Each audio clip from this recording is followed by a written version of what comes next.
Hey everybody, what's going on? What's hot? What's hip? What's happening? What's shaking on your Monday? Hey, here's a fun fact. YouTube just rejected a comment of mine in my own chat room. Thanks. You think you're helping, but you're not helping. You're supposed to be helping. I have no... It's my chat room. It just rejected my next comment too. This usually means they think it's spam. Try changing it a little bit. All I typed was H2BHJC. That was it. How is that spam? How is that? I haven't typed it all day. You know, how can that possibly be? Sven says, I'm down. Jokerfish is here, says hello, hello. Ronald Bateman's here. The Reverend is here. Let's just go ahead and say, hey, do us a favor. It don't cost no money. Like, subscribe, share, hit that notification bell.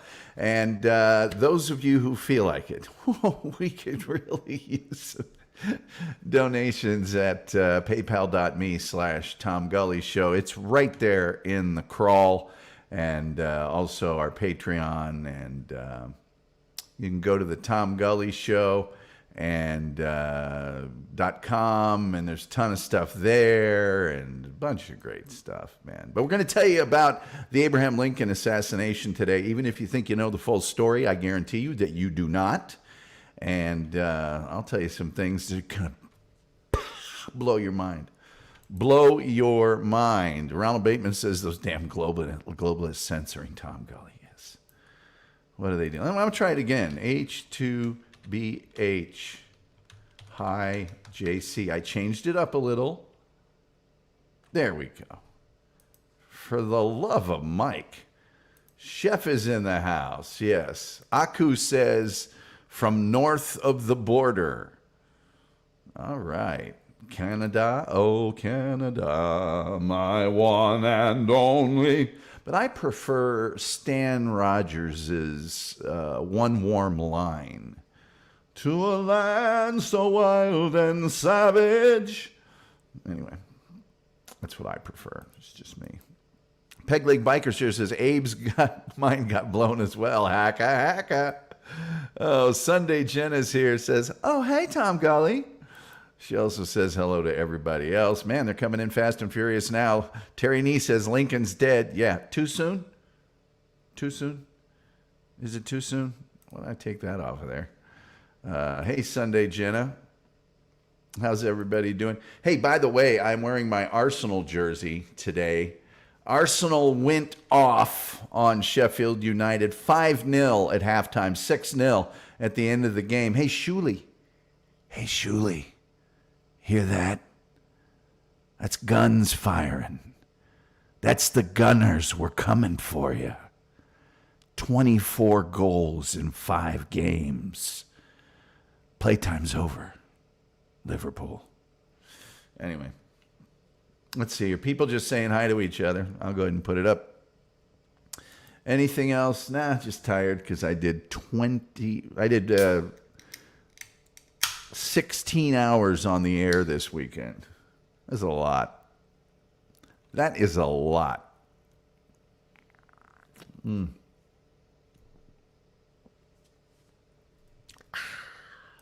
Terry Nee says, this is like he's sleeping. Terry, it's okay. I'm not offended. It's only the most popular sport in the history of mankind on Earth. If you don't like it, we'll be okay without you. We will. Lyndon says they kicked butt. They sure did. I'm sure we took our foot off the gas after 5-0 at halftime. We let Ben White score one in the second half, and who cares? We got a hell of a show planned for you today. A hell of a show. Let me just get my information. My information up here. My information. Yeah. I'm going to tell you a lot of stuff about Lincoln's assassination. Some of it you may know because it's true to legend and lore There's a lot of it you're not going to know. Trust me. Trust me. The 6 people who haven't liked this show yet look pathetic right now. I agree, Peg Leg Biker. I agree. Oh, by the way, Shawnee Zone in about 57 minutes on the Shuley Network. You see how I shill for other shows that would never shill for me? Shawnee's, they've never mentioned my name. Well, maybe I super chatted once. But other than that, nothing. Absolutely nothing.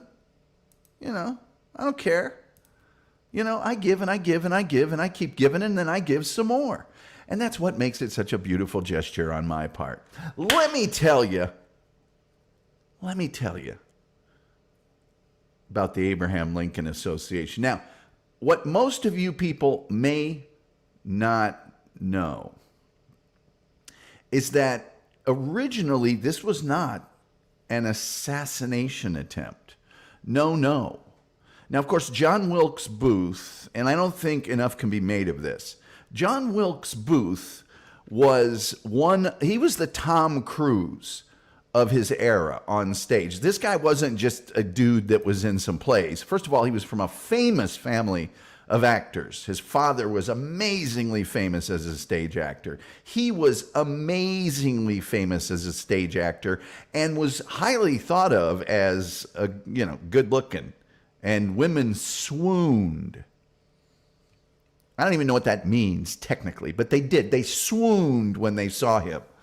It's in all sorts of newspapers. Swooning was done in his presence. If any of the ladies in the room would like to tell me what that means, that's fine. Now, Booth and Lincoln, you might think, had met each other at some point in time or another. They were not personally acquainted, but Booth had actually been to Ford's Theater and seen Lincoln earlier in 1863. So, Lincoln, according to one of the other great actors of the day, Frank Mordaunt, he said that he had met Lincoln and that Lincoln admired the actor and had apparently repeatedly invited him, without success, to visit the White House. Booth attended, and you can see it in a photo that I don't have here. Booth actually attended Lincoln's second inauguration in March of 1865, a little over a month before the assassination, writing in his diary afterwards, "What an excellent chance I had if I wished to kill the president on Inauguration Day." And he's right. He was in one of the very front rows. So it was in the middle of March of 1865 that John Wilkes Booth and the other conspirators, and there were many of them, Samuel Arnold, George Atzerodt, David Harold, Michael O'Laughlin, Lewis Powell, and John Surratt. Surratt's mother, Mary Surratt, allowed them to meet in her tavern, which was a bad idea, as we'll get to later. These conspirators planned just to abduct Lincoln if he returned from a play at Campbell General Hospital in Northwest Washington. He did not go to the play as planned, however, and instead went to some ceremony at the National Hotel. Booth was actually living at the National Hotel at the time, and had he not gone to the hospital to try to kidnap Lincoln that night, he probably could have just attacked Lincoln at the hotel. And while this was going on, the Confederacy was collapsing. The war had not ended. The Civil War raged on. 2 weeks later from this March 17th aborted attempt, the Confederate capital, Richmond, Virginia, just not far from Washington, D.C., fell to the Union Army. On April 9th, General Robert E. Lee and the Army of Northern Virginia surrendered to General Ulysses S. Grant and the Army of the Potomac at the Appomattox Courthouse. All the Confederate officials, including Confederate President Jefferson Davis, had fled. Nevertheless, Booth still believed in the Confederate cause. And as a way to salvage the Confederation, he very quickly decided it's time to assassinate President Abraham Lincoln. Now, there's a lot of theories about any other motivations he might have had. He wrote his mom a letter saying he was going to avenge the South. His rivalry with his older brother, also a famed actor, Edwin Booth, who was a Union loyalist, might have been part of his motivation, according to legendary historian Doris Kearns Goodwin. David S. Reynolds, another famed historian, believes that he greatly admired abolitionist John Brown. Booth's sister quoted him as saying John Brown was a man inspired, the grandest character of the century. On the 11th of April, Booth attended Lincoln's last speech. So Booth was near this guy and around him a lot. Okay, and during the speech, Lincoln promoted voting rights for emancipated slaves. And Booth said something really bad. That means blank citizenship. I won't say what he said. That is the last speech he will ever give. Well, enraged, Booth urged one of the conspirators to shoot Lincoln on the spot. They don't know whether that was because Booth didn't have a gun on him or Powell was a better shot. Powell, unlike Booth, had served in the Confederate Army and thus had military experience. In any event, Powell refused for fear of the crowd that was surrounding Lincoln, and Booth was either unable or unwilling to personally attempt to kill the president. However, Booth said to David Harold, "By God, I'll put him through." So, Lincoln, however, had many premonitions of his death 3 days before his death. Lincoln had a dream that he related to others in which he wandered the White House searching for the source of mournful sounds. And he said, "I kept on until I arrived in the East Room, which I entered. There I met with a sickening surprise. Before me was a catalaph." It's basically a stand for a coffin or a body, on which rested a corpse wrapped in funeral vestments. Around it were stationed soldiers who were acting as guards, and there was a throng of people gazing mournfully upon the corpse, whose face was covered. Others weeping pitifully. "Who is dead in the White House?" I demanded of one of the soldiers, and the answer came back, "The president. He was killed by an assassin." This is 3 days before his death. Put that in your Shawnee zone if you want, paranormal stuff. For months, Lincoln had looked pale and haggard, but on the morning of the assassination, he told people how happy he was. His wife, First Lady Mary Lincoln, felt that kind of talk could bring bad luck. And by the way, if you're looking for a historically stupendous downer, look into Mary Todd Lincoln a little bit. Man. Lincoln told his cabinet that he had dreamed of being on a singular and indescribable vessel that was moving with great rapidity toward a dark and indefinite shore, and that he had had the same dream nearly before every great event of the war. So, on April 14th, the fateful day, Booth's morning, let me see if I can get another photo up here for you fine people. Here's Ford's Theater, by the way. Take your tickets. You can there are actually some tickets for that actual day and that actual event survive, and one was just very recently in the last year or two discovered. On April 14th, Booth's morning started at midnight. He wrote his mother that all was well, but he was in haste. In his diary, he wrote, "Our cause being almost lost, something decisive and great must be done." Now, he visited Ford's Theater around noon to pick up his mail. That's where he got his mail. He was a constant at that theater. It was the, big theater in Washington, and no one would think anything of him being there because he was an actor. Booth learned while he was there that Lincoln and Grant were to visit the theater that evening for a performance of Our American Cousin, which was a comedy play.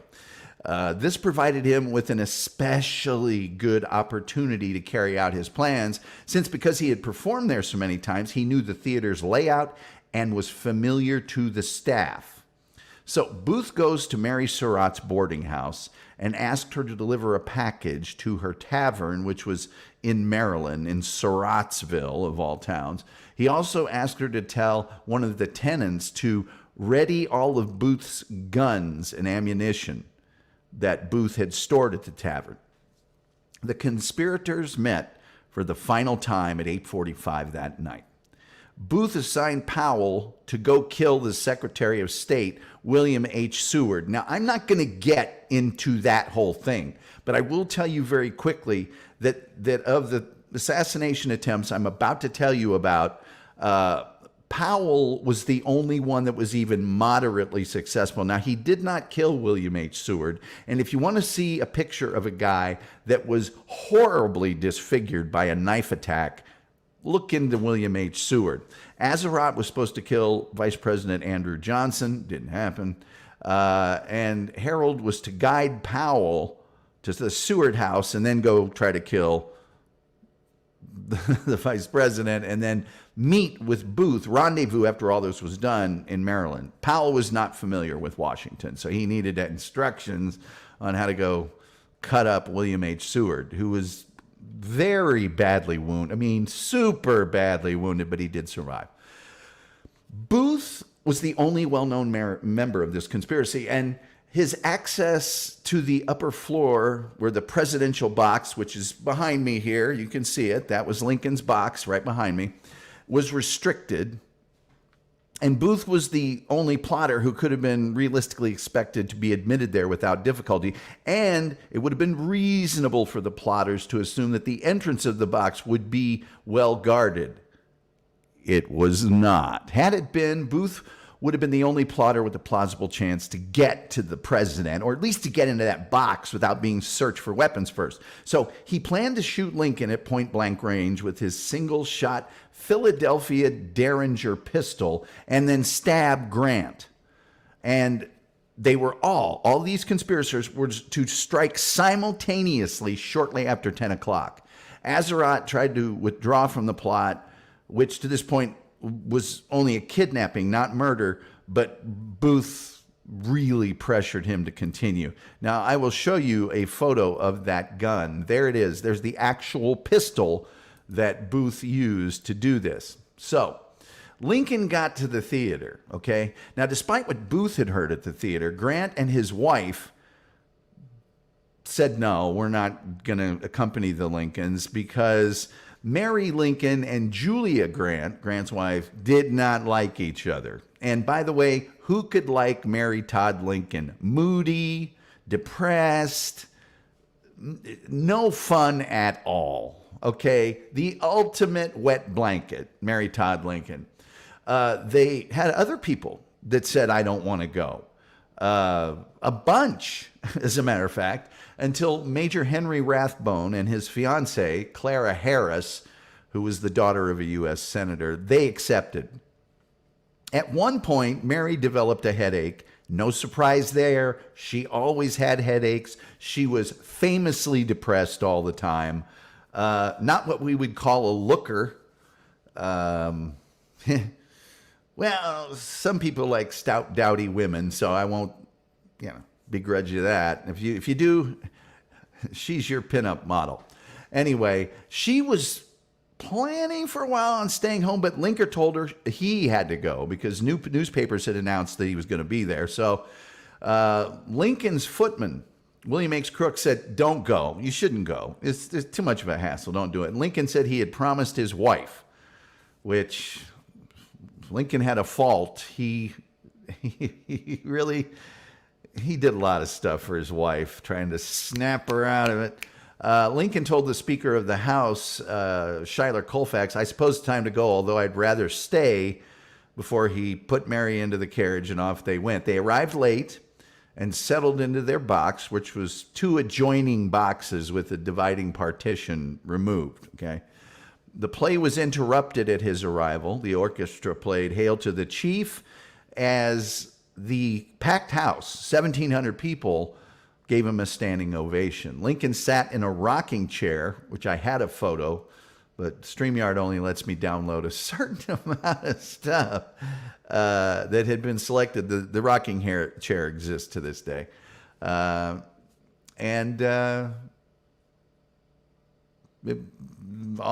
it went. The cast modified a line of the play in honor of Lincoln. When the heroine asked for a seat protected from the draft, the reply was, "Well, you're not the only one who wants to escape the draft," was delivered instead as, "Well, the draft has already been stopped by the order of the president." And a member of the audience observed that Mary Lincoln often called her husband's attention to aspects of the onstage action and seemed to take great pleasure in witnessing his enjoyment. She was loving the fact that he was loving the play. At one point, Mary whispered to Lincoln, who was holding her hand, "What will Miss Harris think of my hanging on to you so?" What will the fiance of Major Henry Rathbone think of that? Because you got to remember, these are very provincial times. And Lincoln replied, "She won't think anything about it," because Lincoln was from Kentucky and he's probably just happy not to be married to one of his relatives.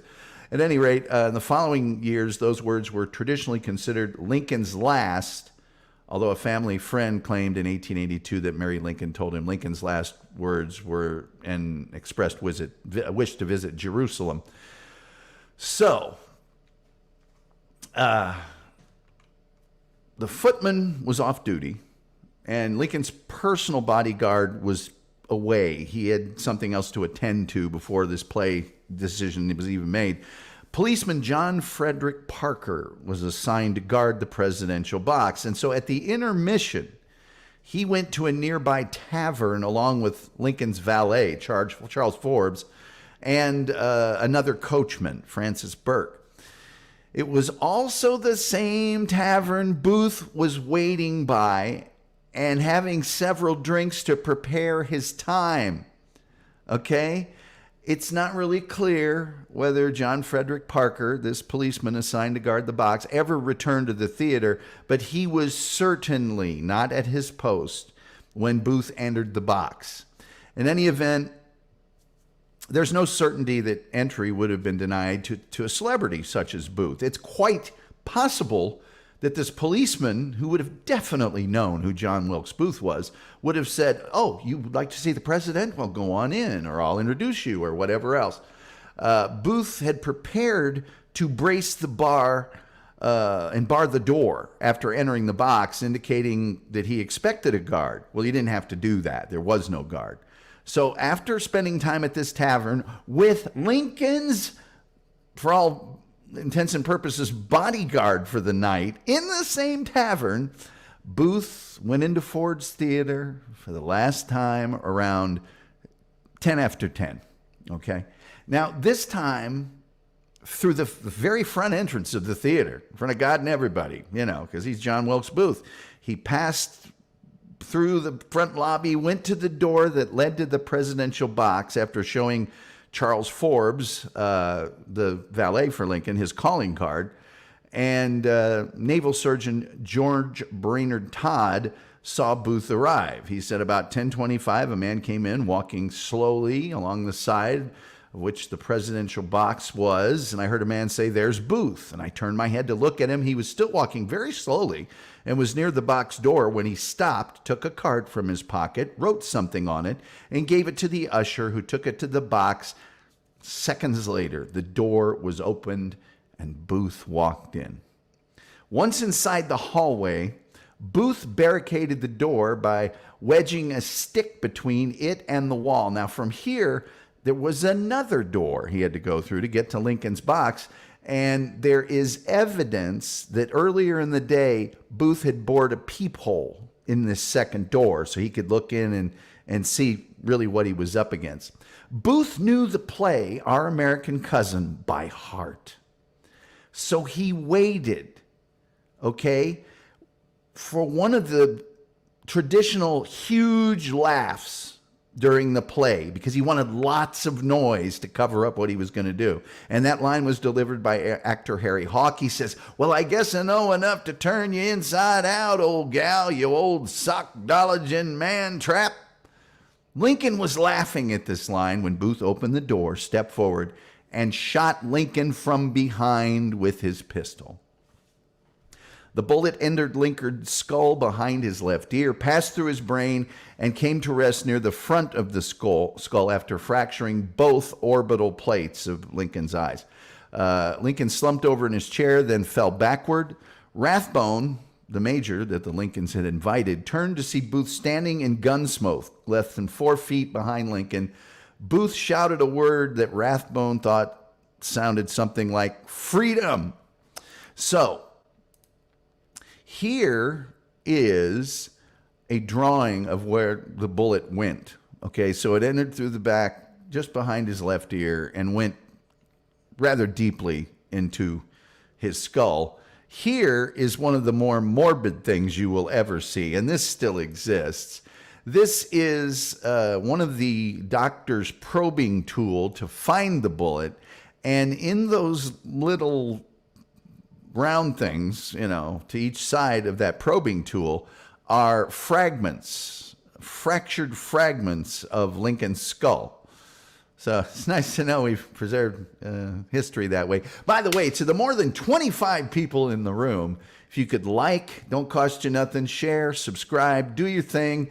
PayPal.me/Tom Gully Show will really help us do a lot more with the show and bring you some of the great elements of history that I know you guys like. The more morbid, the better. And there's plenty more to come in this episode, but we would so appreciate your contributions. And anyway, Rathbone, he's a major in the Union Army. He jumps from his seat and he struggles with Booth, who dropped the pistol and drew a dagger, which he stabbed Rathbone with in the left forearm.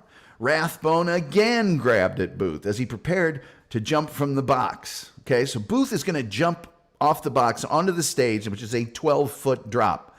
Booth's riding spur became entangled on the Treasury flag, decorating the box. You can see it behind me. And he landed awkwardly on his left foot. As he began crossing the stage, many in the audience thought this was part of the play. Okay? Booth held his bloody knife over his head and yelled something to the audience. While it is traditionally believed that Booth shouted the Virginia state motto, Sig Semper Tyrannis, which means thus always to tyrants, either from the box or the stage. Witnesses' accounts of this are, varied. Most recalled hearing Sic Semper Tyrannis, but others, including Booth himself, said he only yelled Sic Semper. Some did not recall Booth saying anything in Latin. There's a similar uncertainty about what Booth shouted next. In English, either the South is avenged or revenge from the South or the South shall be free. And 2 witnesses remember Booth's words as I have done it. Immediately after Booth landed on stage, Major Joseph B. Stewart climbed over the orchestra pit and footlights pursued Booth across the stage. The screams of Mary Todd Lincoln and Clara Harris and Rathbone's cries of stop that man prompted others to join in the chase as pandemonium breaks loose in the theater. Booth ran out of the theater through a side door. En route, he stabbed the orchestra leader, William Withers Jr., and then leapt on a saddle of his getaway horse, and he pushed away Joseph Burroughs, who was just kind of a stableman that was holding the horse, and he struck Burroughs with the blunt end of his knife, okay? The town of Washington at the time, because the war had just ended days earlier, was really under military sort of martial law, okay? And to hold horses behind a place there was a lot of sketchy stuff that usually you wouldn't be allowed to do. And we'll get to one of the more key moments of that type of policy and the things that were going on. There's an amazing book called Manhunt that chiefly concerns itself not with necessarily the assassination of Lincoln. It kind of starts from the moment that Lincoln was shot. And it goes into great detail into what happened to Lincoln after he was shot, which I'll be telling you in just a few seconds. And it's totally unbelievable. But also the number of kind of bizarre coincidences or things that happened that allowed Booth to even get out of Washington that night. Most people believe that Booth rode on a horse to a stable somewhere. Yeah, maybe he stopped at Samuel Mudd's house, but it was a long period of time, probably much longer than you think, before Booth was found and subsequently killed. At any rate, let's get back to our good friend Abraham Lincoln. Charles Leal, a young Army surgeon, pushed his way through the crowd to the door of the presidential box, but he couldn't open it until the major, Rathbone, inside noticed and removed that wooden brace that Booth had jamming the door. Leal found Lincoln seated with his head leaning to the right as Mary Todd Lincoln held him and sobbed. His eyes were closed and he was in a profoundly comatose condition while his breathing was intermittent and exceedingly stertorous, which kind of means labored. Lincoln had, according to Leal, he thought Lincoln had been stabbed. So Leal shifted him to the floor. Meanwhile, another physician, Charles Sabin Taft, was lifted into the box from the stage. Okay?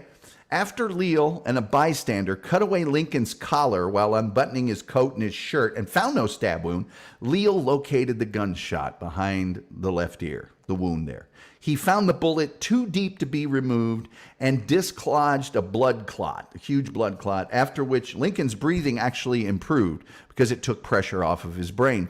And he learned that regularly removing clots would very much help Lincoln's breathing. After giving Lincoln artificial respiration, Leal allowed actress Laura Keene to cradle the president's head in her lap, and he pronounced the wound right then mortal. He's like, yeah, well, he's alive, but not for long. Leal, Taft, and another doctor, Albert King, decided that Lincoln must be moved to the nearest house on 10th Street because a carriage ride to the White House was way too dangerous. So 7 men picked up Lincoln and slowly carried him out of the theater where it was packed with an angry mob. So after considering the Star Saloon next door, they concluded they would take Lincoln to one of the houses across the way. And it was raining at this time, and they urged him toward the house of a tailor, William Peterson, because he had a first-floor bedroom there, and that's where they went. And the exceptionally tall Abraham Lincoln, they didn't have a bed big enough for him to be, he had to be laid diagonally on this bed, okay? Let me see if I can get another image here for you. Here's the room that Lincoln was in. There you are right there. That's the... Believe me, it was considered an upscale place to take him. You might not think so by looking at it, but it was considered to be that. After everyone was cleared out of the room, including Mrs. Lincoln, the doctors cut away Lincoln's clothes, but they discovered no other wounds. And Lincoln's body was cold to them, so they applied hot water bottles and mustard plasters while covering his body with as many blankets as they could. Meanwhile, way more physicians start arriving. Surgeon General Joseph Barnes, Charles Henry Crane, Anderson Ruffin Abbott, and Robert K. Stone, who was Lincoln's personal physician. And I'll give you kind of a sketch that they drew of all of the people that were surrounding Lincoln in this very small sort of first bedroom across the street. Now, all of these gentlemen agreed that Lincoln could not survive. Barnes probed the wound, locating the bullet. He did it with that tool I showed you earlier, and he got those bone fragments I showed you earlier. And throughout the night, the hemorrhage continued, and they kept removing blood clots to relieve the pressure on his brain. Leal held the comatose president's hand with the firm grip to let him know he was in touch with humanity and had a friend, according to Leal. Lincoln's older son, Robert Todd Lincoln, arrived, I'd say 45 minutes after the shooting. But 12-year-old son, Tad Lincoln, who was watching the play Aladdin down the street at Grover's Theater when he learned of his father's assassination was purposely kept away by the Secretary of the Navy and Secretary of War Edward M. Stanton, who many people think, if you want a conspiracy in all this, there are some people who believe Edward M. Stanton, the Secretary of War, had Lincoln assassinated in some bizarre plot because he did not want the South to be treated well after the war, and Lincoln was planning on doing that, as well as he did not really favor Lincoln's view on freeing the slaves. Stanton insisted that Mrs. Lincoln leave the room. He was the one that did that, and for the rest of the night, he ran the United States government from that house, directing the hunt for Booth and the other conspirators. Guards kept the public away, but numerous officials and physicians were admitted to pay their respects. Man, this thing was like a train station. There were people in and out, in and out, in and out. Initially, Lincoln's features were calm and the breathing was slow and steady, but later, one of his eyes became swollen and the right side of his face became discolored. One of the people there wrote in a letter to the New York Times that Lincoln then started breathing regularly, but with effort. But he didn't seem to be struggling or suffering. Now, as Lincoln neared death, his appearance became perfectly natural, except for the major discoloration around his eyes. Please keep in mind, both of his occipital orbs were fractured. So obviously, his eyes are going to be turning black. Shortly before 7 a.m., Mary Todd Lincoln was allowed to return to the president's side, and she seated herself by the president, kissing him and calling him every endearing name. And Lincoln died at 7:22 a.m., the morning after he was shot. Mary Todd Lincoln was not there. In his last moments, his face became calm. His breathing was quieter. One of the doctors wrote there was no apparent suffering, no convulsions or rattling of the throat, merely a cessation of breathing. So he slowly stopped breathing. According to Lincoln's secretary, John Hay, at the moment of Lincoln's death, he took an unspeakable peace upon his worn features. All the people in the room knelt for prayer, after which Stanton said either now he belongs to the ages or now he belongs to the angels. Nobody knows. On Lincoln's death, Vice President Johnson became the 17th President of the United States. The presidential oath of office was administered to Johnson by Chief Justice Salmon Chase sometime between 10 and 11 in the morning. So, if you really want to get down to it, the country did not have a president for 3 or 4 hours. I don't know if you really want me to get too deeply into the attack upon Secretary of State William Seward too much. That's almost a whole topic by itself. But I'll just tell you, Powell went to the door. Seward's maitre d' answered the door. And as Booth was making his way into the presidential box at Ford Theater, Powell told the maitre d' he had some medicine from Seward's physician. Seward was super sick when this happened. He had a horrible flu. So after overcoming the skepticism of this maitre d', Powell went upstairs to Seward's third-floor bedroom. At the top of the staircase, he was stopped by Seward's son, who just happens to be Assistant Secretary of State Frederick Seward. And he told the same medicine story.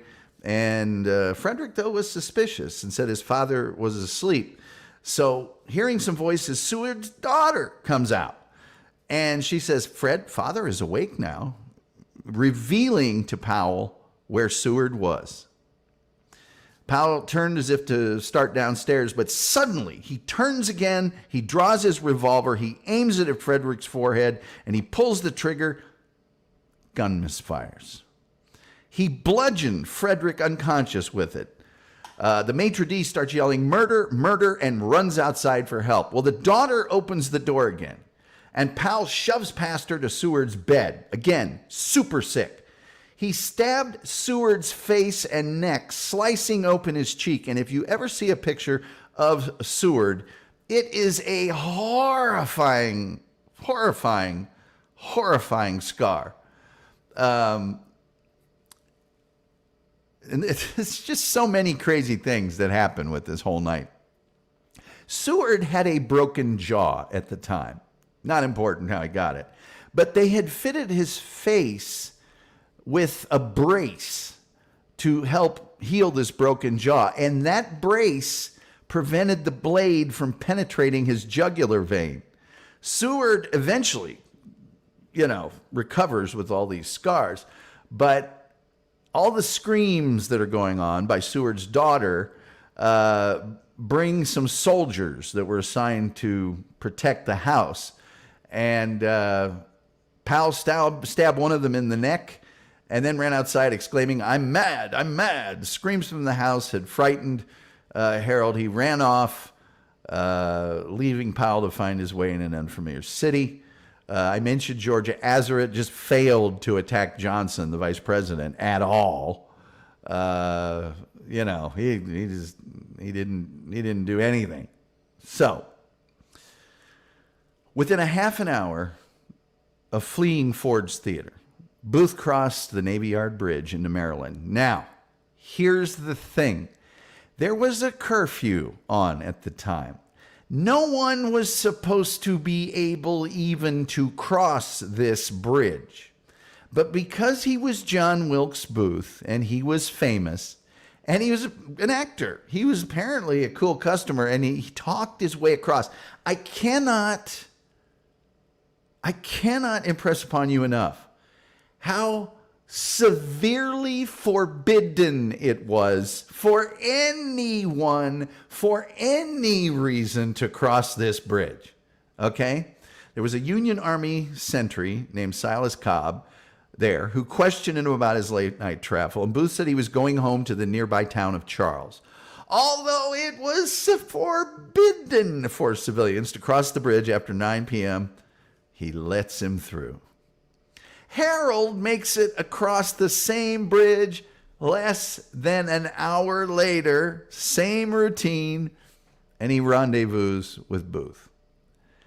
After retrieving their weapons, which were previously stored in Surrattville, Harold and Booth rode to the home of Samuel A. Mudd, a local doctor who splinted the leg. Now, you could write a book about the time that he spent at the Mudd house. Now, for those of you who are familiar with like 70s, 80s, and 90s news anchors, there was a CBS news anchor by the name of Roger Mudd, who's like the great-grandson or the grandson of Samuel Mudd. Samuel Mudd's an interesting character. He was a Southern sympathizer. Of course, he was a physician. Booth had a broken leg, okay? So Luke splinted that leg very crudely with like 2 boards wrapped up. It was, a bad break. He was not having a good time, Booth. But they fed him. They talked to him. They chatted with him. And Mudd apparently was somewhat suspicious. Word of the assassination had not yet reached Mudd.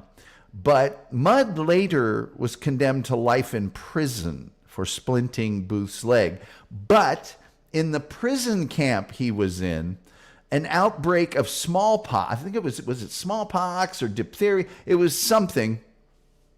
Mudd had so heroically treated everyone in this camp, including Union soldiers, that he was then pardoned. So there you go for Samuel Mudd. After a day, he spent a whole day, and Mudd had daughters and stuff, and this was a big deal because he was a celebrity, and he's there at their house, and Booth made up an elaborate story of where he was going and why and everything else. So after they spent an entire day at Mudd's house, Booth and Harold hire a local man to guide them to Samuel Cox's house. Okay, so Cox in turn took them to Thomas Jones, who was a Confederate sympathizer who hid Booth and Harold in Zekiah Swamp for 5 days before they could cross the Potomac. And this was not a good 5 days. This was really a miserable 5 days. I mean, Booth's got this messed up leg. They're in a swamp. They can't really cook anything. They're begging for food. They're trying to get into the deep South, where they'll be more protected. So Uh, this is crazy because on the afternoon of April 24th, this is, 10 days after the assassination. They arrived at the farm of Richard H. Garrett, a tobacco farmer in Kings County, Virginia, and Booth told Garrett he was a wounded Confederate soldier.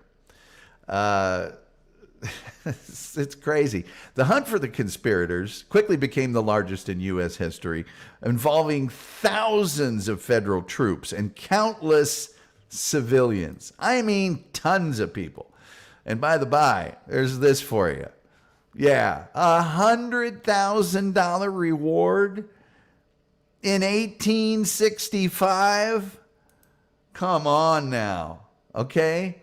Edwin Stanton, that Secretary of War, personally directed this hunt, and he authorized the rewards of $50,000. So $50,000 is equal to $1 million in 2022. So $100,000 would have been $2 million reward for Booth, and $25,000 each for Harold and John Surratt. Booth and Harold were sleeping at Garrett's farm on April 26, 12 days after the assassination, when soldiers from the 16th New York Cavalry arrived and surrounded the barn and threatened to set fire to it. Now, Harold surrendered almost immediately, but Booth cried out, "I will not be taken alive."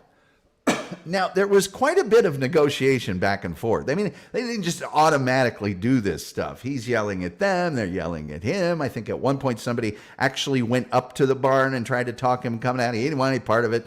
But the soldiers set fire to the barn. So Booth scrambled to the back door with a rifle and a pistol. Sergeant Boston Corbett crept up behind the barn and shot Booth in the back of the head about an inch below the spot where Booth's shot had entered the head of Mr. Lincoln, severing his spinal cord. Okay? So Booth has now got a severed spinal cord. He's carried out onto the steps of the barn. Another soldier poured water into his mouth, which he spat out because he wasn't able to swallow. Booth told the soldier, "Tell my mother I die for my country." He can't move his limbs. He asked a soldier to lift his hands before his face and whispered his last words, "Useless, useless," as he looked at his hands. He died on the porch of the Garrett farm 3 hours later. Corbett was initially arrested, the sergeant that shot him, for disobeying orders from Stanton that Booth be taken alive if possible, but was later released and was largely considered a hero by the media and the public. Okay. Without Harold to guide him, the guy that was involved with the getting Powell to the Secretary of State's house, Powell did not find his way back to the Surratt house for 3 days because he didn't know anything about Washington, D.C. He couldn't find anything. He told detectives waiting at the Surratt house that he was a ditch digger hired by Mary Surratt, but she denied knowing him. Both were arrested. George Surratt hid at his cousin's farm in Germantown, Maryland, about 25 miles northwest of Washington, where he was arrested April 20th, 6 days after the assassination. The remaining conspirators were arrested by the end of the month, except John Surratt, who fled to Quebec, where Roman Catholic priests hid him. In September, 5 months after the assassination, he boarded a ship to Liverpool. By the way, Liverpool, Arsenal's coming for you. Sorry, Shuley. And he stayed in the Catholic Church of the Holy Cross in Liverpool. From there, he snuck through Europe before joining the Pontifical Zouaves in the Papal States, just some Catholic provinces. A friend from his old school days recognized him there in early 1866, it's a year later almost, and alerted the U.S. government. Surratt was arrested by papal authorities, but managed to escape under very suspicious circumstances. But he was finally captured by an agent of the United States in Egypt, in November of 1866, so well over a year later. Now, there was a trial for all these folks, right? And not just the people that were the main conspirators, but tangentially associated people. So Samuel Arnold, George Azarat, well, first of all, people that were tangentially arrested, just for having very slight contact with Booth or Harold, included Louis J. Julius Welchman, a boarder in Mary Surratt's house, Booth's brother Junius, who was in Cincinnati during the assassination, theater owner John Ford, the guy down in Ford's Theater gets arrested, James Pumphrey, who, just leased a horse to Booth, John Lloyd, the innkeeper who rented Mary Surratt's tavern and gave them their weapons and supplies after the assassination, Samuel Cox, Thomas Jones, who helped Booth and Harold cross the Potomac. These people were all released. Samuel Arnold, George Azarat, David Harold, Samuel Mudd, Michael O'Laughlin, Lewis Powell, Edmund Spangler, a theater stagehand who had given Booth's horse to Burroughs. He's the guy that just gave the horse to Burroughs to hold. And Mary Surratt. They were not released. All of them were tried by a military tribunal ordered by then President Johnson. It's not important who was in the tribunal and all that stuff, but it was a 7-week trial, testimony of 366 witnesses. All of the defendants were found guilty on June 30th. Mary Surratt, Lewis Powell, David Harold, George Azarat were sentenced to death by hanging. Samuel Mudd, as I mentioned, Samuel Arnold, and Michael O'Laughlin were sentenced to life in prison. Edmund Spangler was sentenced to 6 years. And after sentencing Mary Surratt to hang, keep in mind, hanging a woman in 1860s, it just wasn't done.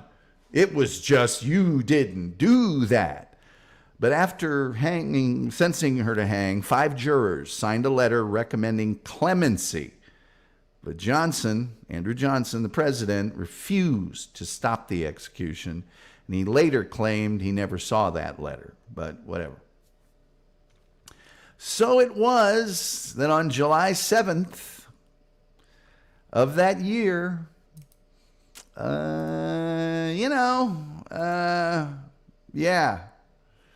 they were all hung at the old Arsenal Penitentiary. And Mary Surratt was the first woman executed by the United States government. O'Laughlin died in prison in 1867. Mudd, Arnold, and Spangler were pardoned in February of 1869 by President Johnson. Spangler, who died in 1875, always insisted his sole connection to the plot was that Booth asked him to hold his horse. John Surratt, the guy that fled to Europe, all right? His mom was hung. Yeah, that guy. He stood trial in Washington in 1867. And so this is just crazy to me. Absolutely crazy. I'm going to put that back up. John Surratt had 4 residents of Elmira, New York, claiming that they had seen him there between April 13th and 15th. 15 others said they either saw him or someone who resembled him in Washington on the day of the assassination. Jury couldn't reach a verdict. And so John Surratt was released.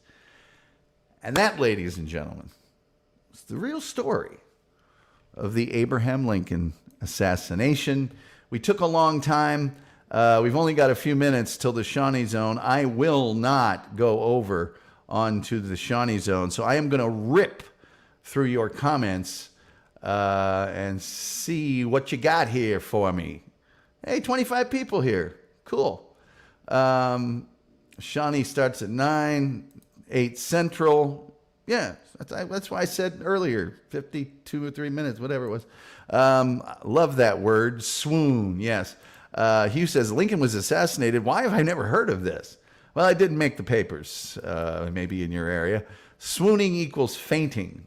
But isn't swooning like fainting from like heartthrob stuff. Ronald J. Bateman says, when you got actors like John Wilkes Booth and Tom Cruise, you can't lose. Yes. Delco Chris said, but what did Tavern have? Coors Light. Yes, some of the people at Ford's Theater swear they heard Skol. Lyndon says, Elvis and the Beatles know the term swoon. Yes, and girls at Ball State when I went there. Delco Chris says, Bud Light. Delco Chris says, Lincoln would have woken up from a drunkard stupor and said, I freed the what? Reverend Wild Bill says, most people don't realize that Lincoln was a Republican. Yes, he was. I think he was technically the first Republican. Aku says, I remember reading somewhere that Lincoln was a hell of a wrestler. Hence, why didn't they attempt to end him with a blade? Lincoln was a legendary wrestler in his day. He was a rail splitter. He split rails for fences. He was in great shape. And he fought in the Black Hawk Indian Wars with great distinction. Lincoln was a stud. He was a stud. What was the population of Washington at that time? It couldn't have been more than 25,000, 50,000 people. I'm just ballparking there. I don't actually know. If I had more time, I'd look it up for you. Christina Costello's there. Hey, Christina. Reverend Wild Bill says, Grant, that name sounds familiar. Delco Chris, 1860, about 75,000. Thank you, Delco Chris, for looking that up. Delco Chris, one of the people who's been kind enough to make an extremely generous donation to the Tom Gully Show. Haven't had one in a while. It'd be kind of nice. PayPal.me/Tom Gully Show. Not going to get one from the Wilkes Booth family, obviously. Kahuna's here. Good to see you, Kahuna. People saying hi to Kahuna. Delco Chris says, population of D.C. in 1860 is about 75,000. Well, I was a little short. Reverend Wild Bill says, Mrs. Lincoln took the north end of a southbound jackass. She was awful. She was really awful. Toby says, hey, brother. Hey, it's royalty, the king of all dabblers. This guy, I can't even explain to you how amazingly talented this gentleman is. I do a show. I do a horrible job of the things that he's good at. And if you guys knew the time it takes and the virtuosity it takes to do what he does, it would blow your mind. Evening Frog, Team Frog. I'm trying to start a term that hasn't really caught on called the Tadpole Battalion for the people that are behind the frog. Secondarily, I am still shocked, hurt, and stunned that my Vince the Lawyer clip I found from the original Star Trek has not made its way into the Shuli Network programming. I'm thinking it's for copyright reasons. There can be no other reason other than to just hurt me deeply. In places, frankly, I didn't think I could be hurt anymore. Joker's there. He's in I'm Team Frog. All of us are Team Frog. People saying hi. The Kahuna says, emergency show, get that pick ready to go. Team Frog, yes, there you go. Kahuna's got the thumbs up. Hit the like button. Yeah, hit the like button. You know, you can go to PayPal if you want to. I won't be mad at you. They just happen to be at the same bar. Yep, you're darn right. Booth probably said, ouch, I broke my ankle. That's an owie. Viewers, don't forget Patreon, $3 a month, and see the shows that can't be showed on YouTube. Need I say more? Yeah, and the podcast. I think I got one with the Dominatrix. There's another one I've been saving back. Hey, Toby, let's see here. That room took Lincoln was too nice. 4-star hotel room. It looks like a real crap hole to me, man. It doesn't look like a very nice place.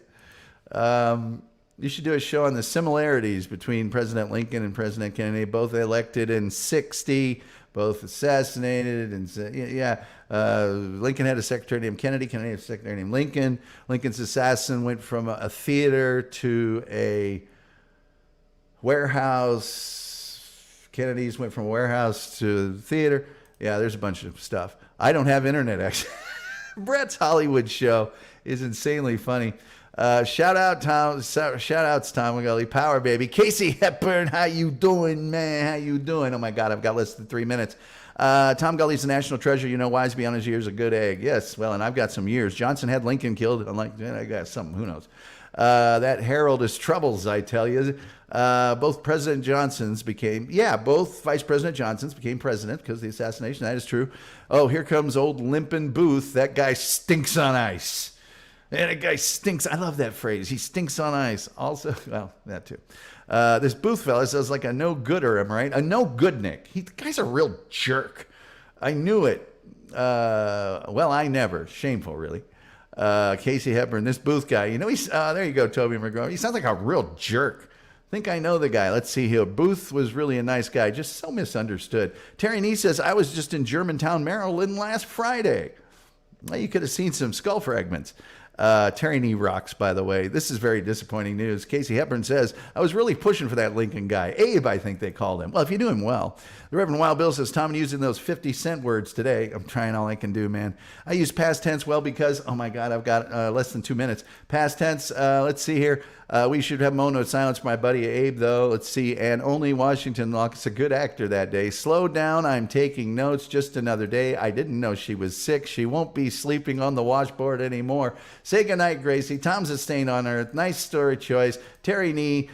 Casey says, I love you, Tom, the way a man loves another man, nothing else. I just can't quit you. Let's see here. Stacy Allen says, Gully is always educating us. Another great show, pal. Stacy Allen, your words of encouragement mean the world to me because they don't happen. She hands them out with an eyedropper. Let's see. The Battle Toad. Casey says, you can skip mine, Tom. It's okay. It's just the frog. Kind of ignorant hillbilly. Tom, slow down. Shawnee is on in an hour. Tons of time. I don't think so. I think he's on at 8 Eastern, which is 7 Central. Let's see here. I'm fairly certain you have an hour, Tom. So interesting. I'm going to check this out. If you guys are hosing me and I go into their time, YouTube, let's see if I can... You guys are always boondoggling me and taking me down these things. I think I see my sister. Let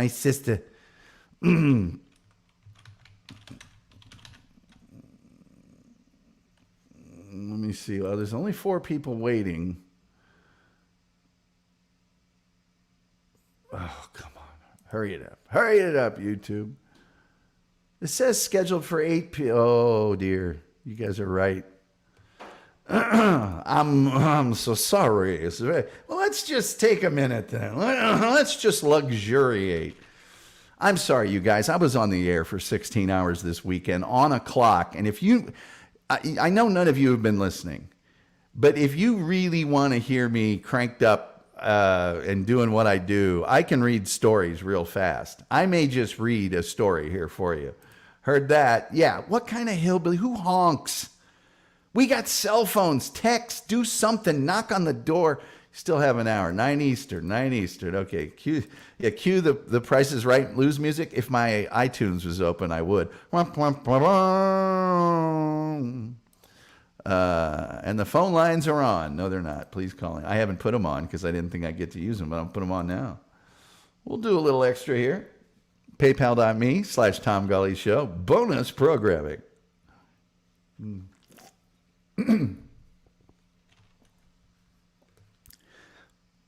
Know what I'm going to do for you guys? I'm going to do radio stuff for you guys. Oh, I'm not going to read that. Well, I could read a... let me see. I think we got Philly people here. I'll read a Philly story to you. I'm going to do this the way I do it at work. I mean, some of you... For more... Oh, now my Skype's opening. My Skype opened and it closed the window to the story for a second. I was scared, but not in a bad way. All right, come on, spinning circle. Spinning wheel, got to slow down. Wrap all your troubles on the riverside. Anyway. For more than a quarter of a century, Phillies fans considered Dollar Hot Dog Night among the best ballpark promotions, but the team's now decided it has the worst. Those dog days of April when Philly weather's cold and the wieners are a steal are gone. The Phillies officially ended the popular promotion Thursday and replaced dollar dogs on select dates with a 2-for-1 deal at 2 April games at Citizens Bank Ballpark. A statement from the team said the change was made based on the organization's ongoing commitment to provide a positive experience for all fans in attendance. What wasn't positive about Dollar Dog Nights? Well, armed with projectile Frankfurters, some unruly Philly fans began chucking their favorite Hatfield meat during a game last year, and dogs soared like cans of corn throughout the stands and onto the field. The demand for the discount dogs also led to clogged lanes, if not arteries, on the concourse for the cramped spaces, led to safety and security concerns. Anyway, that's not a fast read, though. Some of them I got to read really fast because my update's only 3 minutes long, and I have to absolutely fly through a story that the computer says is 45 seconds long, but I only have like 38 seconds to read it. Oh, yeah, I'm flying, baby. I'm flying, Jack. Incidentally, now that we're on the subject, I desperately wish, and it's copyrighted, so I know I can't, but if I could, even as popular as the opening and closing theme for this show is, I would so use the walk-on music for Big Boss Man from WWF. If you ever get down to Cobb County, Georgia, you better, man, it's the law and order, you do hard time. I love that song. You do hard, the Big Boss Man, make you walk the line. Anyway, we keep going over this. Nobody's ever late to this show. Although 5 people have left when they found out that I was going to do more time. Reverend Wild Bill says, I remember we used to get a pre-show bonus every day. Yeah, the old pre-show, because we were on, and Wild Bill will tell you, I was on 5 streaming networks and 3 actual radio stations streaming every day. And I would do at least an hour pre-show before we started all that live business every day. Radio stuff. Sorry, Tom. Shawnee's almost on. You should go. Tom, they're telling us you have to go. By the way, the phone lines are open at 972-994-6822. That's the Tom line for your request. Sorry, on my high school radio station, we had this bad 70s. It might have been sound effects from Jungle Love from Steve Miller. And then this guy would come on, what was it, 844-6298. That might be the number, 844-6, the 91 line for your requests. Paused Up Patriot, you almost missed today altogether. Tom was about to end it. Lucky you. Whoops. There you go.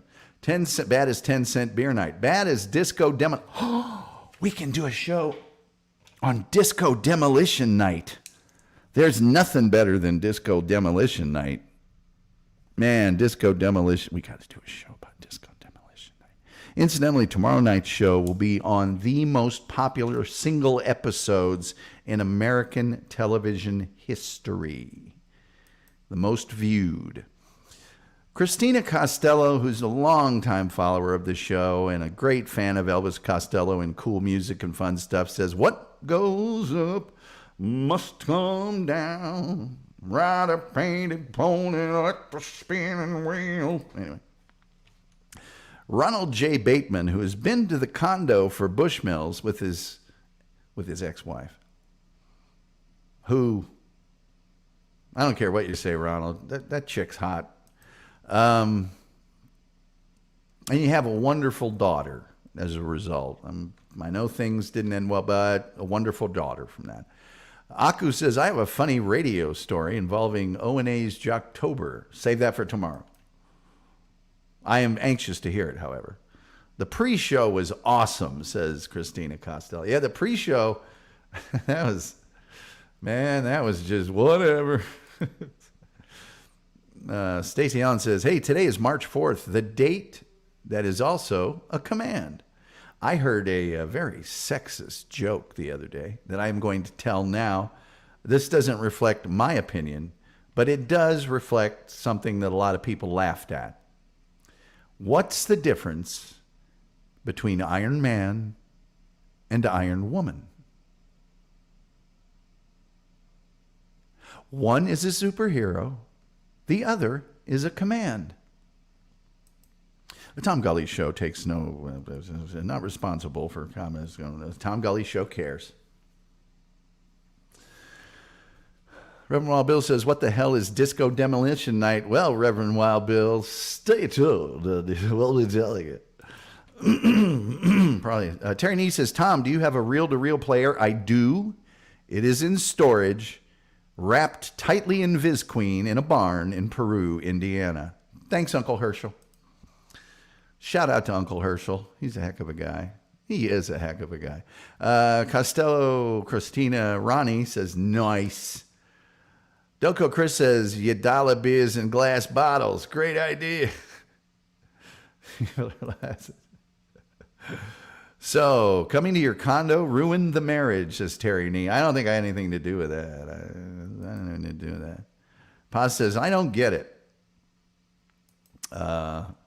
If I didn't, but I got to tell you, well, here's a little view into the Tom Gully. This was when I was like 40 or 41 years old. And it was in Naples, Florida. Was not dating at the time. And this absolute smoke show moved in. I had my condo, and then you had to go upstairs to get to my condo entrance. And right across from my door, this absolute smoke show moved in. And I think she was renting hers. But I was 40. She was 25. Or maybe I was 41. I think it was a 17-year difference. She was, man, that girl knew things, is all I'm going to say. It was a very happy 6 to 8 months of my life. Wrigley Field, right? No, I think that would have been Comiskey Park. Boo. I don't know what that's for, but I will accept it. It's probably justified. Aku says, it does take a bit to type. Nothing ruined, just grew apart. Yeah, it's no big deal. Toby McGrovey says, why don't lepers play hockey? Too many face-offs. My favorite joke as a kid. Yeah. Did you hear about the leper hockey game? There was a face-off in the corner. Tin City, Naples. That's a weird place to live, man. Tom, 40, 41 years old. Wasn't that just a couple of years ago? Boy, it seems like it. Boy, it seems like it.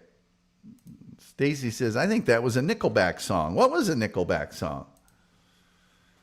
Man, that girl knew things, I'm telling you. It was wild, too, because I was going out. I would always, and this has been my habit for my whole life, I would always go to the grocery store right when it opened. And at the time, I was driving a Mercedes 300 SD Turbo. Love that car. And so just as I am leaving, and my hair was all messed up, this girl was trying to lift this heavy thing up the stairs, and I was working out. I'll show you a picture if I remember to tomorrow, because I have a picture of when I was living in there, and I had my workout gloves on and stuff.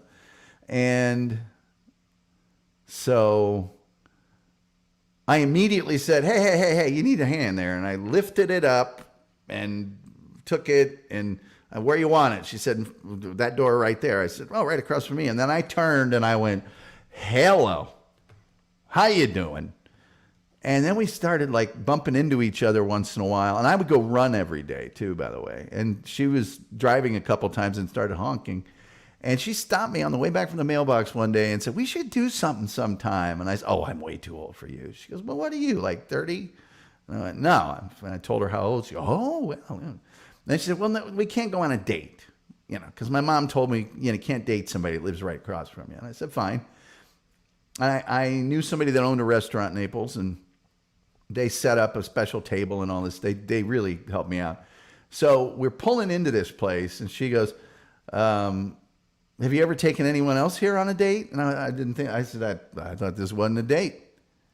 And she goes, no, it's a date if you want it to be a date.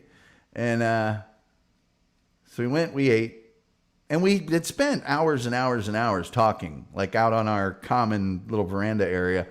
And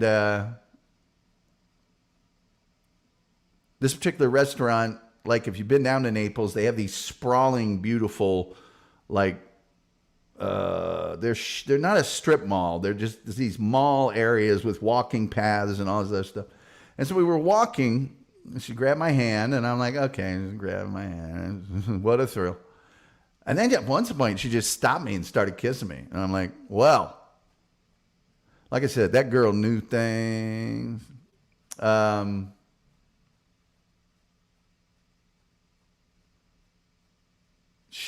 don't, what's the term when somebody like stalks your social? Anyway. The Girl Across the Hall. I got to hear that song. Stacy says, I can't believe I know that was a Nickelback song. FML. Yeah. Why did CBS FM have the echo? You mean like talk and stuff and news? It's very common in news and stuff to put a very slight, I mean, almost you can't detect it on AM. It just gives the voice a little more boom and stuff. But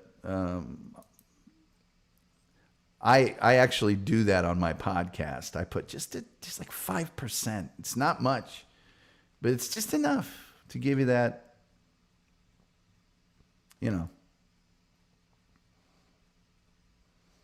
Governor Greg Abbott is looking into what caused those massive fires in the Panhandle this weekend. Good morning. It is 68 degrees. I'm Tom Gully, and this is the Morning News. Governor Greg Abbott today said not only was he sending emergency teams to put out those raging wildfires, he's looking into the cause. Our Scott Gordon has more. Anyway, do a lot of that on the weekends. Casey Hepburn says all about the gain. It is all about the gain, Daddy-O. It is all about the gain, Daddy. Should I mess with my gain right now to prove it?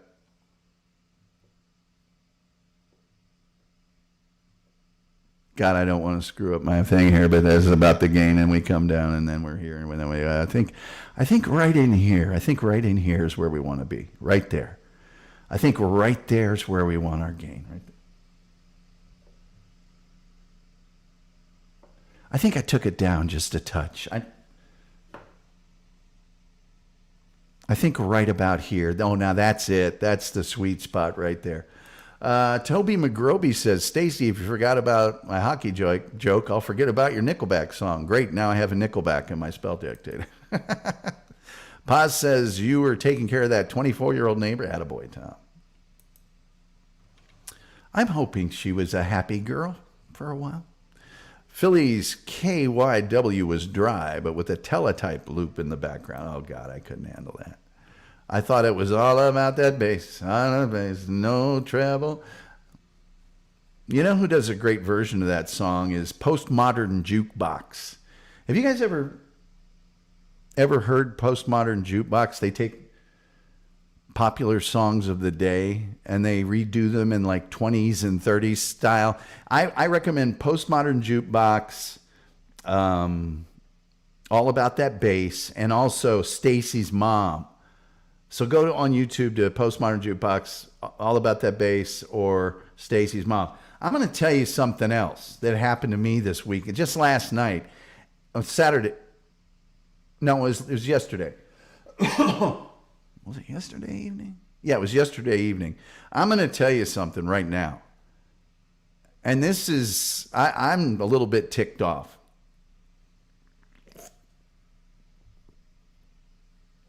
I swore I wasn't going to talk about this. But since we have a little time, I'm going to.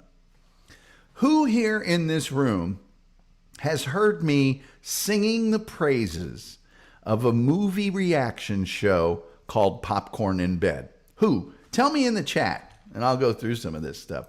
Postmodern Jukebox, Christina Costello says they're awesome. Oh, they're so good.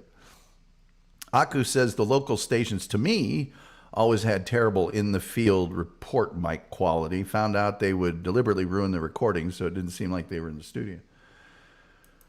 Yeah, nowadays, it's I've got a killer Tascam digital recorder and microphone, stereo mic. I can take anywhere I want. Yeah. I can sing, and I can dance just as good as I want. Okay, so nobody's going to tell me if they remember me mentioning Popcorn in Bed, but I know I have on this show, and I was a great fan of that show. They had something called the Poppies, where they go all of the whole year's movie reactions. It's kind of like let's see now. I'm in the middle of a story, dude.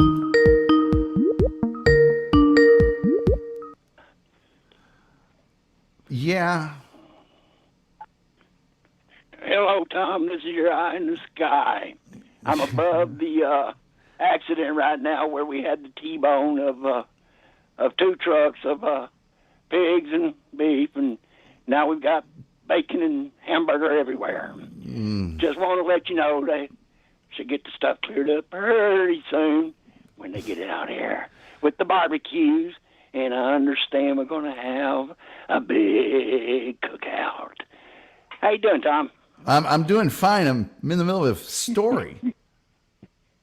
Well, let me get the hell off the line. No, you can hang out during. No, it's over. You can hang out. I'll hang out then. I'm hanging out. Yeah, you can hang out during this story. I'd love for you to hang out during the story, but I was telling this story. I was very. Well, I'm sorry, but forgive the hell out of me. I'm really sorry, Tom. It's No. just like we had that. I had that traffic incident that came in. And, I know. I mean, you should see it. It's just total chaos down there. You live in Atlanta. That's 20. You could do that. You could loop that 24/7 down in Atlanta. But anyway, No, I was okay. over Dallas right now. Here's my story. Oh well, I already know. Man, I am so networked in with Dallas traffic people. Anyway, Yeah, because of it was traffic long and weather together on the 8s. Come on, man. I'm waiting for your story. Really. Okay, so here's the story. Popcorn in Bed. You jumped me so bad. I'm waiting. Popcorn in Bed is a movie reaction show. They probably have 325,000 followers. Now, interestingly, they had a live show last night that only had like 1,500 people. And after the thing happened, that's the thing I'm going to tell you about, I thought to myself, well, Shuley and those guys only have 20,000 or something, and they have 1,500 in their live shows every damn day. But anyway, so I'm in there. I even super chatted and told them Hoosiers was the greatest sports movie ever, okay? So I'm in there. I'm typing funny things. People in the room are chatting back and forth with me like crazy, okay? And I'm having a heck of a time. And I previously have loved all their movie reactions. Big fan. Promoted them on my admittedly tiny, insignificant, wouldn't matter to them anyway show, okay? At one point, their screen went black. And we are, all typing funny things like show over or, a lot of stuff. And I typed in Sopranos ending. Their moderator, this tool named Colton, types, The Tom Gully Show, no spoilers. And I typed back real quick, okay, sorry. And then I got put in timeout for that. And I'm thinking to myself, you're a reaction show to movies. You want to talk spoilers? Your whole show is spoilers. It's nothing but spoilers. And incidentally, I didn't spoil The Sopranos ending. I put a question mark. And secondly, in addition to, as well, that warning should have been enough. Or he could have just deleted my comment. I would have never seen it.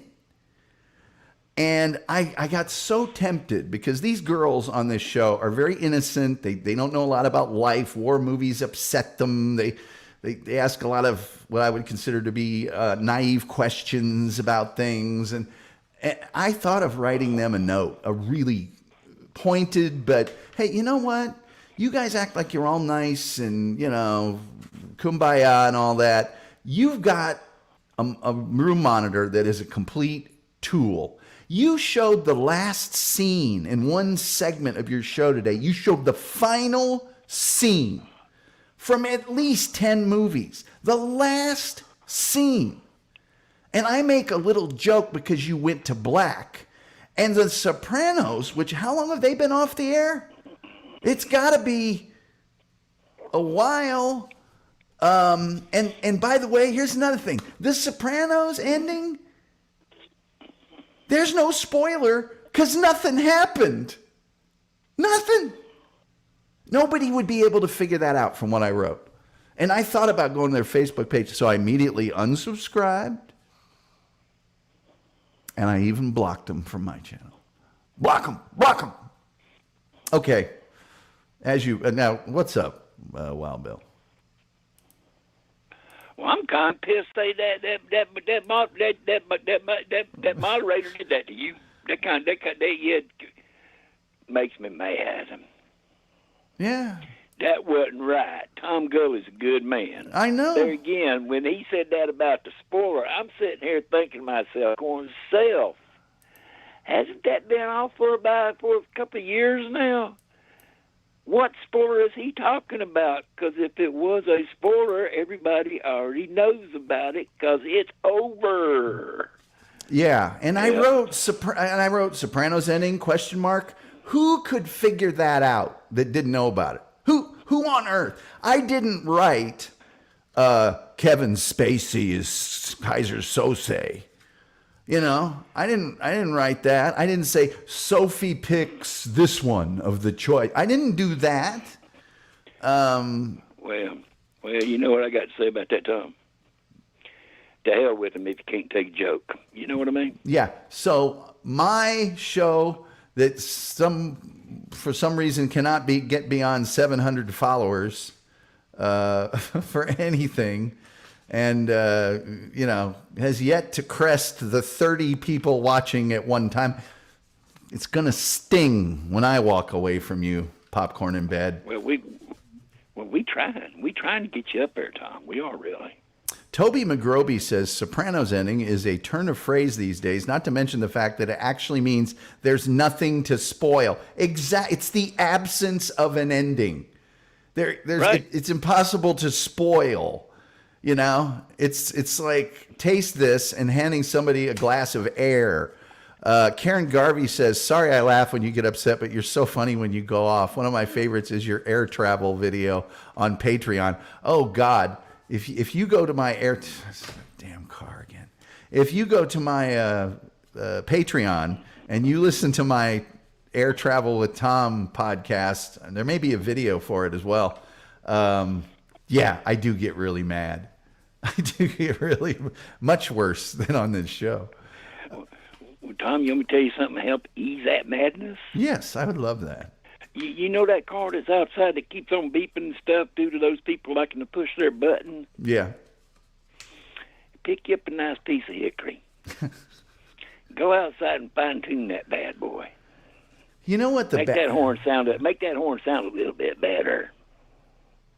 Well, you know, I don't. Here's what happened this weekend. I was coming back from the second 8-hour solid on the air shift. And you ask Shuley and those guys, nobody does 8 solid hours. And I ran into the guy. And we talked, and he was really nice. And I didn't have the heart to stir up a bunch of stuff. So I'm just going to put up with it. Ronald Bateman says they don't have a popcorn rating either. People want movie expertise, opinions, but most of all 0 to 5 popcorn ratings. Yeah, no spoiler. People waving at Terry Nee. And Aku says, I've known people to be torqued at the ending of the Titanic that was spoiled for them. Toby McGroy says, Aku, did they really fake the noise in the studio? Such a letdown. And he says, Aku, I'm going to pretend I didn't just laugh way too hard at the Titanic chat. So there, yeah. So he and I talked. I have never seen that movie. Well, actually, there are spoilers for that movie, but there's not one for the boat.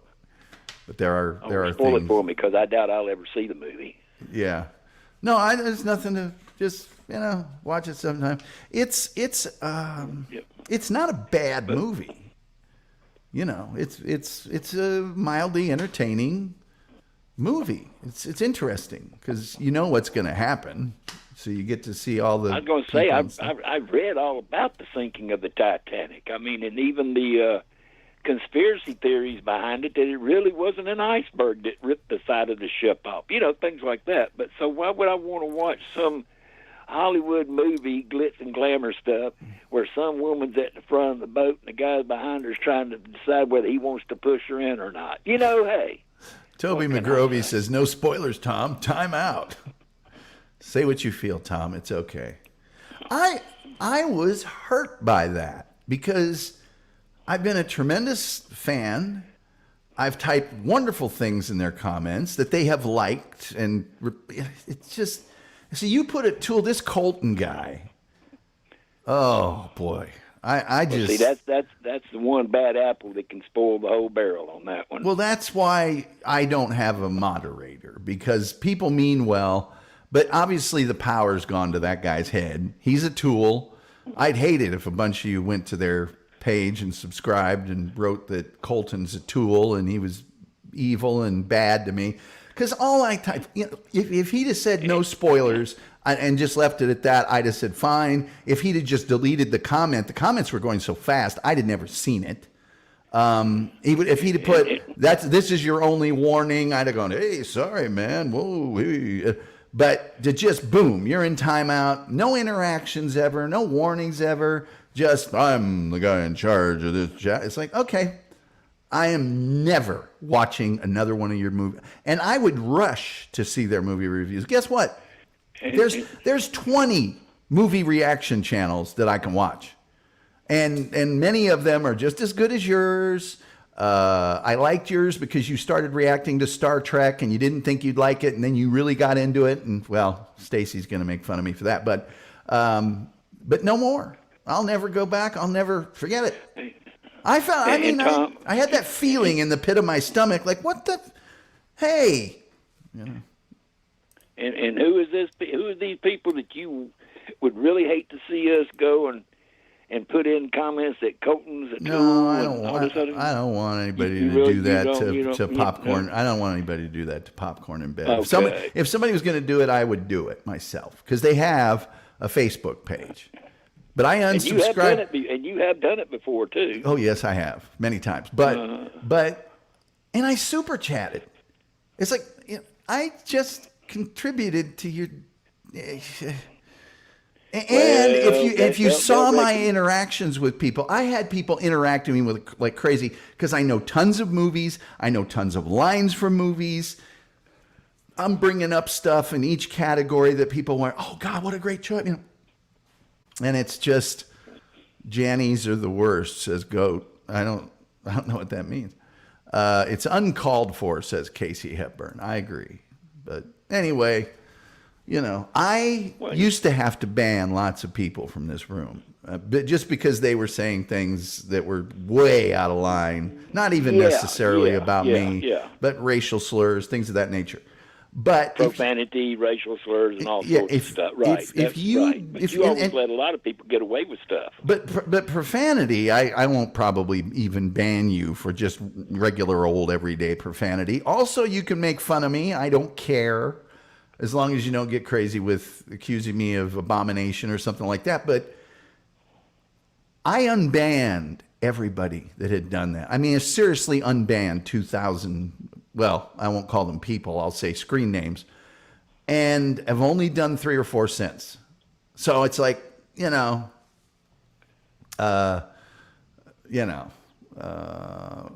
back in the old days, though, I mean, like I said, there was a lot of people come on there, racial stuff. And that just can't go on. And then there would be, I mean, I know of, let's put it like this, some real bad profanity or something. Let's put it like that. But Karen Garvey, and you'd always give them warnings too. Usually, you'd give them warnings, put them on a timeout even before you banned them. Yeah. Karen Garvey says, Tom, you should do a reaction channel to movies, especially the ones you hate. Well, one of the things I've been thinking about doing is doing reactions to advertisements, commercials, because they're dumb. Janitors, moderators. Gotcha, Goat. Those were hard times. You'll be doing hard time. The big boss man make you walk the line. Anyway. Aku says, mod need to have very dark sense of humor so they thick, thin, and less likely to overreact. Stacy Allen said, I got yelled at in the chat of a live kitten feed for typing bravo in caps after a kitten made a daring jump because of the caps. Unfollowed immediately. Exactly. And I felt bad because you make a connection with those people that actually does not exist. And you feel like you're getting to know them, or you're at least connected to their emotions and reactions. And I thought, why would you do that to me? I'm one of your people. The dark days, says Casey. They were the dark days. Agree. He totally should. Oh, there was an ad I saw today that was like, have you been looking for a better laxative? How do you start that? How can that be the start of a commercial? The one I've got just ain't doing it for me. I just need something in there that's going to just really wreck it. I'm like, no. Yeah, I want to feel that energy, and I just really want to feel that cleansing. No, I don't need one. I know where the Taco Bell is. Casey Hepburn says, as above, so below, though. From the darkness comes the light. That's true. That's true. Julian Caesar says, my favorite desert watering hole live stream yelled at me for saying that owl thinks it's a duck after an owl was in swimming the water hole. You're not allowed to misidentify an animal. I know, some people. I mean, Facebook just told me I was spamming my own chat room earlier today. Let's see. Rats says ginger. No idea what that means. I choose to believe it's ginger from Gilligan's Island. Now the same 6 letters in a different. No, rats, please don't do that. Please. Well, Mr. Gully. Yeah. I tell you what, I know you're using me to keep other callers from calling in. I know what you're doing. I can No, understand that. No, I'm not. You're just using me. No. And I love to be used, but anyways, all kidding aside, I'm going to go ahead and get off this here-fangled two-way contraption here, this wireless thing, and, that's amazing technology. It really is. I can remember when we used to use tin cans and string. But anyways, smoke signals were always good, too. Yeah. But and then they came out with that new fancy dangled telegram thing, that dot, dot, dot, dash, dash, dash, and I never could understand. It didn't make no sense to me. But anyway, on that note, and on that dot, I'm going to say Avita Sling, Wiener Schnitzel, and all that other kind of good stuff. And you have a good evening. It's been a great show, Tom. Hey, thank you for calling in, and make sure and tell everybody the next time that you're on one of those paranormal shows. Oh, I'll do that. I'll do it because, matter of fact, I'm going to start co-hosting one on Fridays. They've asked, their co-host has kind of gone and asked me to kind of step in. And Awesome. I asked them if they were really sure about it, and they said, yeah. And it's like, okay. So no, you're starting up fairly soon. You're incredible on those. So make sure and come in here and publicize it. Well, that's what they keep lying to me and telling me. They keep putting these words in there, which I hated, like legendary. I hate that. Oh yeah, and stuff like that. It just. I have to have somebody every once in a while just kind of mash my head like a big pimple to keep it from getting so big, Yeah. But anyways. All right. Tom, on that note, I appreciate it. But I will drop a note in when it does, because I like you to jump in every once in a while, too, because I like for you when you come in and stuff. But on that note, like I said, I want to let you get back to the show. All right, man. I will talk to you later. You're the best. It's been fun just hanging out on the phone with you. It's always good to hang out with you. Yeah. And on that, bye. You're the best, brother. Later on. I had to wait for the end of that laugh. That laugh. Let's see. A buffer? Yeah, Senator. There's a lot of buffers. Oh, sorry. Was that a spoiler? Should I ban myself? Casey's laughing. Aku says, I enjoy the scientific breakdown of movies, so I highly recommend Roanoke Gaming. High energy and well-researched and big puns during the breakdowns. Appropriate. Casey Hesburn says, nice fella. Rats says, exact boomer fear response I was expecting. Well, guess what? I might be Gen X, dude. But I can tell you this, in honor of the good people at Popcorn in Bed, I, Rats, for your behavior this evening, I'm going to put you in a timeout. How about that? And this is just to get you a little taste of what the next step is. Millennial or Gen Z. Because your snarky remark was just the kind of blinkered Philistine pig ignorance that I was suspecting you would return with. Sit around with your Tony Jacklin golf clubs and your color TV sets and your Masonic handshakes. Let's see here. Appropriate, nice fella. Wait, can you ban yourself? I don't know. If one day I transgress the unwritten law, perhaps we'll find out, won't we? Yes, yes. Goat says, any conspiracies you believe that you'd be interested in doing a show of? There are some. But I'm not gonna, because there's the Shawnee Zone. So, but there are. Missing 911 is one of them. All the bad boys in timeout. Let's see here. Tom is on the fence. Boomer Xer. Yeah, I'm right on the fence. Where was that Terry Nee quote? There it is. Since I'm 20 days older, it would probably be better if you didn't share this emotional pain. Well, I strive to reach your level of maturity. I had somebody, I was thinking of you the other day, Terry Nee. I was talking to somebody in the chat room, and they said, I went to Pennsylvania State University. And I was like, what kind of little, penny ante rinky-dink place is that? And they kept talking to me, and I kept like casting aspersions on it, and until I realized, oh man, that's Penn State. That's like a really awesome university. Now I do feel dumb. Let's see here. Rats. How old's him? Well, we may never know. Paz says, be careful about covering up some of the conspiracy theories. They can shadow block you. I believe in conspiracy theories that have tactile, factual things attached to them. I don't tend to go in for paranormal unless there's factually things there. Casey Hepburn says, have a good one, Tom. Bye, folks. See you later, Casey. Thank you for stopping in. I appreciate it. Terry is 28 days older, then he's a boomer for sure. I don't know. Terry Nee says, I called Penn State the Walmart of education. Well, I always tell people I went to Ball State because 4 years of high school just wasn't enough. And by the way, hold on a second here. Hold on, everybody.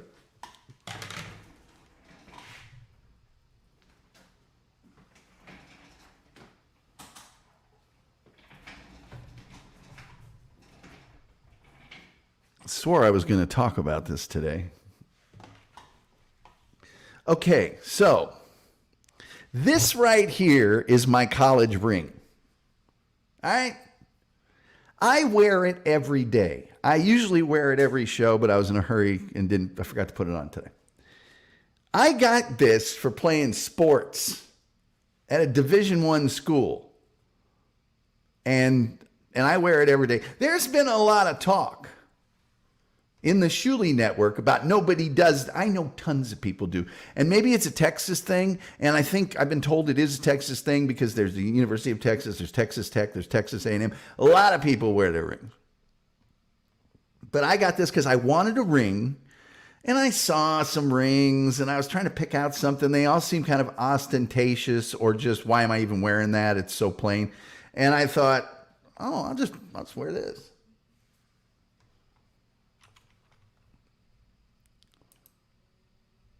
I still can't believe they haven't played my Vince the Lawyer Star Trek clip. If you show your ring, I'm out.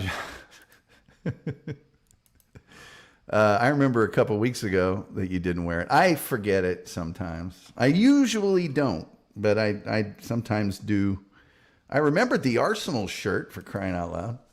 Which society are you in? I'm not in a society that I know of. I'm not even in polite society. No, it's got the... Let's see if I can get some good close-ups here. There we go. Let's see. Come on. Focus, focus, focus, focus. You son of a three-legged... Come on. It normally focuses. Let me see if I can get it to...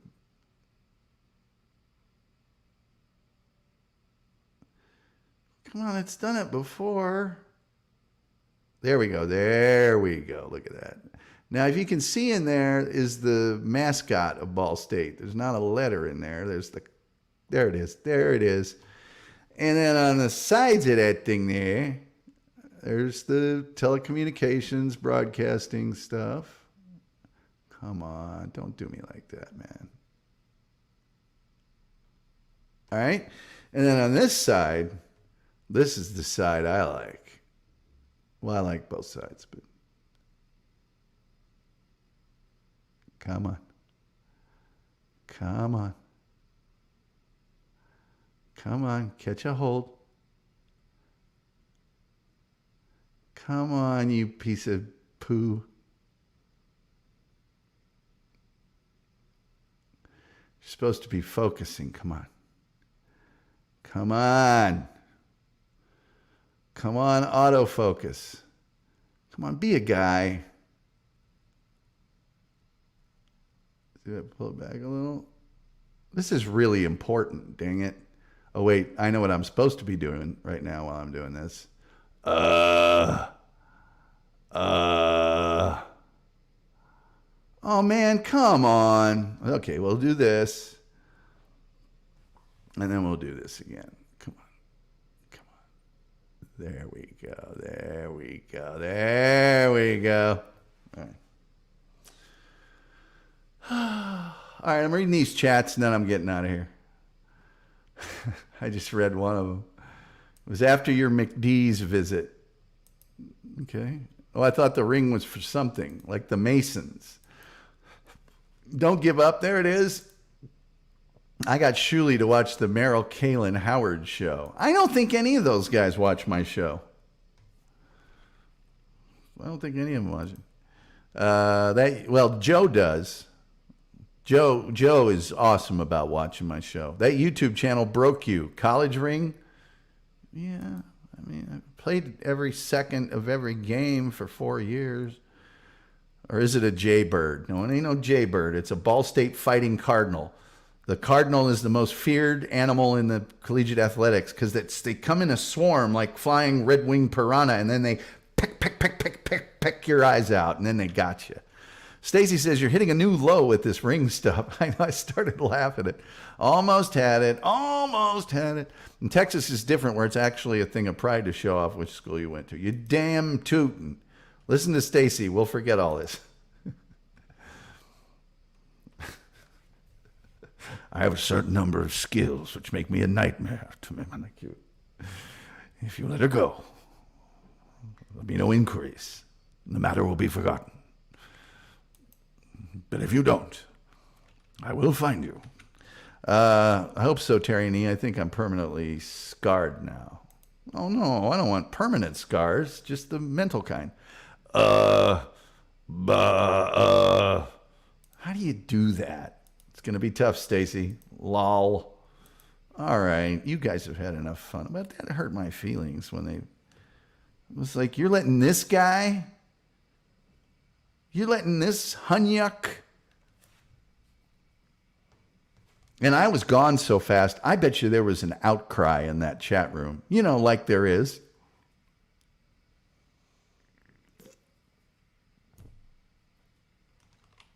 Hey, what'd you do to Tom? That's it. Mass revolt. Sven Knuckles laughing. I like your ring, Tom. Well, at least there's one person. Phone lines are closed. Delco Chris says, Zaku, the MKH cooking show, was probably the last group of the great public access shows. All right. I got to get out of here. It's only 13 minutes until Shawnee Zone. 2 people. And I will be hanging out for the Shawnee Zone. I got to make some dinner. And I got to stupid thing I have to do on the commercial. Turney says, I'm getting Jake vibes. Sorry, that's Cole. I mean, Jake Hudson. I never know whether it's Hudson or Husden. It says Husden on the thing. But great show, Tom. Peace. All right, I hope you learned a little bit out of Abe Lincoln and had a little fun. And had a little fun afterwards. Thanks for the extended show tonight. Thank you. And by the way, paypal.me/Tom Gully Show. It's there in the crawl. We appreciate it. It's so appreciated. And like, share, subscribe. Oh, I'm at almost 2,300 hours now after last week. Almost. So hopefully we can get some more. Hermit money. I got a girl with child in Muncie and had to split. Join the club. You're not alone. I mean, I didn't, but a lot of people did. Delco Chris says, hit the like button. So it was a co-op. I guess, or a coop. I don't know. All right. I'll keep it all. I'll keep at it. Thank you. And I noticed some of you have been watching that New Year's Eve show. So just got to get monetized. I just got to start making a little dough on this show. It's a long story. I'm not happy with my regular permanent gig. And if I can make just a touch on this show, it wouldn't take a whole lot. I'll stop doing that and do some other things. Let's see here. Stacy says, see you on the Shawnee Zone. Great show, Gully. I will see you there, Stacy Allen. I don't know what it's about today, but I'm looking forward to finding out. And with all that being said, the only thing left to say is till next time. We'll see you next time.